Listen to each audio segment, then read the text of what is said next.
States objects to the General Assembly holding a second debate on this topic during the 80th session. Now, many of you in this room know me as the budget guy, so I could tell you how the $28,000 an hour we're spending today is wasteful. With the $84,000 this meeting will cost for 3 hours, and we all know it's going to go beyond 3 hours, we could feed 3,500 Cuban children for a month. We could provide emergency health kits for 40,000 people for 3 months. We could buy more than 1,600 solar lanterns for families sitting in the dark and wheel in thousands of sacks of rice, beans, and grain. We could even cover more than 400 years of the average Cuban's annual salary. But something far more dangerous than wasteful spending is happening here.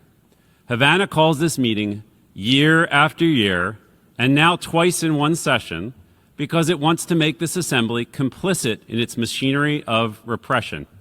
It wants the UN to buy it another propaganda clip. It wants to use your voices and your silence to show the world that a brutal communist dictatorship can keep polite company. It can enrich itself, starve its people, send dissidents to prison, exploit slave labor around the world, play the victim, and still get applause here in New York. Right now, Cuba is in darkness, again. The island has been under a nationwide blackout since yesterday, and no doubt the regime will note that nearly 10 million people are affected. But wherever the few working generators are on the island, I can assure you that they are not powering the cells of political prisoners. They are not powering a Cuban family's refrigerators. They are not powering a hospital ward full of patients waiting on medicine, oxygen, or surgery. I urge the Cuban regime, turn the lights back on for your people. Because some of those generators are powering regime offices, they are powering Havana's propaganda shop. They are powering cronies watching this meeting right now, ready to clip it, post it, translate it, and spread their lies anywhere those lies can find harbor. That is why Havana wants this meeting. Not to solve its economic failures, not to save its people from hunger. Let's not kid ourselves, colleagues. Havana is here to manufacture content, and it will do that today not by helping Cubans or honestly highlighting their plight, but by blaming the United States. And while this assembly hands them another microphone, what are we not talking about? We are not talking about the more than 800 political prisoners held by the Cuban regime. Do they have electricity today? Fans in their cells? Phones?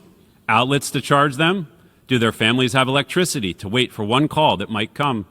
Do they have light to read, write, pray, and survive? Or are they sitting in darkness while regime officials prepare talking points for New York? I'm sorry to interrupt. Colleagues, that is the real Cuban embargo. Excuse me. I'm sorry to interrupt the... It is not the one that Havana pretends exists. Excuse me. I'm sorry to interrupt the speaker. There is a point of order from the delegation of Cuba. Before giving the floor, may I remind the representative of Cuba that, pursuant to Rule 71, a representative raising to a point of order may not speak on the substance of the matter under discussion. I now give the floor to the representative of Cuba on a point of order. Thank you very much, Mr. President. Mr. President, I understand that at this time the General Assembly of the United Nations is considering whether it is to open a debate with regard to the issue, namely the necessity of ending the economic, commercial and financial embargo imposed by the United States of America against Cuba. And at this time, as I understand it, the Assembly is simply going through a procedural item with regard to whether the debate is opened or whether it is not opened.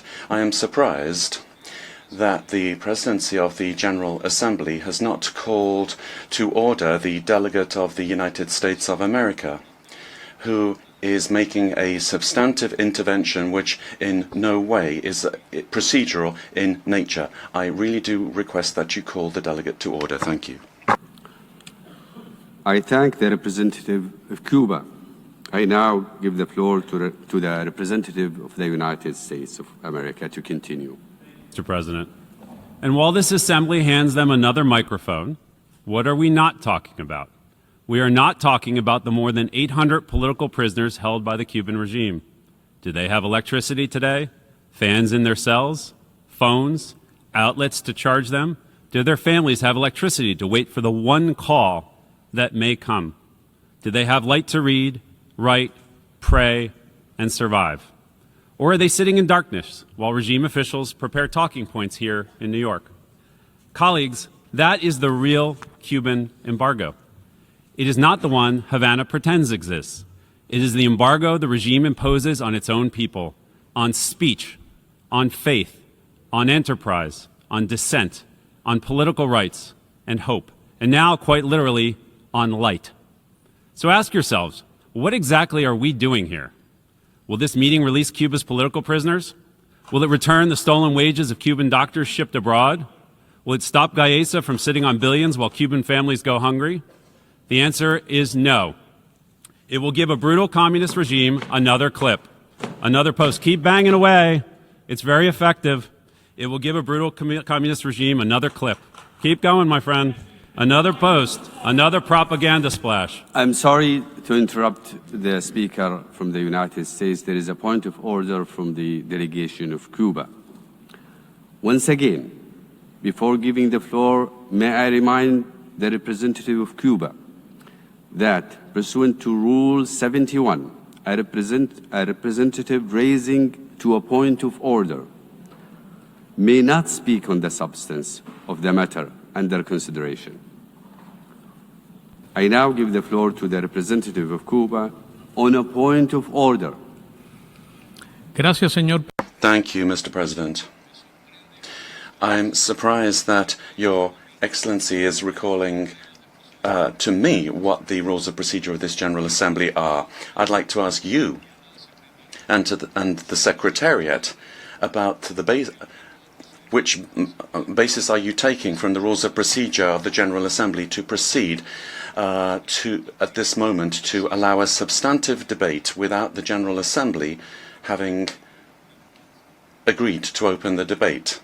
I'd like to remind you, President, that in adherence to the rules of procedure of the General Assembly, the General Assembly can only open and reopen the item necessity of ending the economic, commercial and financial embargo imposed by the United States of America against Cuba. That is the issue. The only thing that we are discussing is whether we open this. The Assembly still has not decided whether or not they're going to have a debate on this. So I'd like you to explain to the Assembly exactly which rule of procedure you're basing yourself on as you are inadequately conducting this meeting with allowing the US to speak in this way. And I do object that this behavior continue. I'd like to ask, President, has the Assembly already agreed to hold the debate, or has it not yet approved opening the debate? If it has not yet approved it, then there should not be a debate until such time as it does. So I would like you to ask the General Assembly whether or not there should be a debate during this session on this item. Thank you. I thank the representative of Cuba, and also I would like to remind everyone that the United States is explaining their objection to the proposal.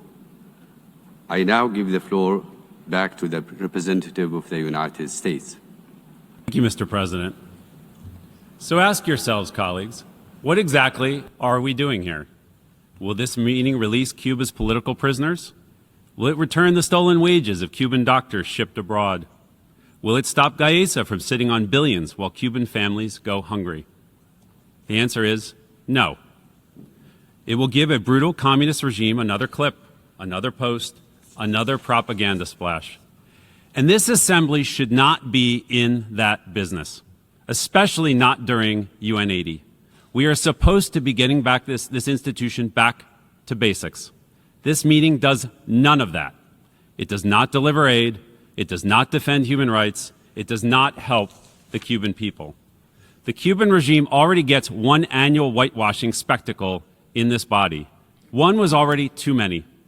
Two, helps validate the critics who see this body as fundamentally unserious.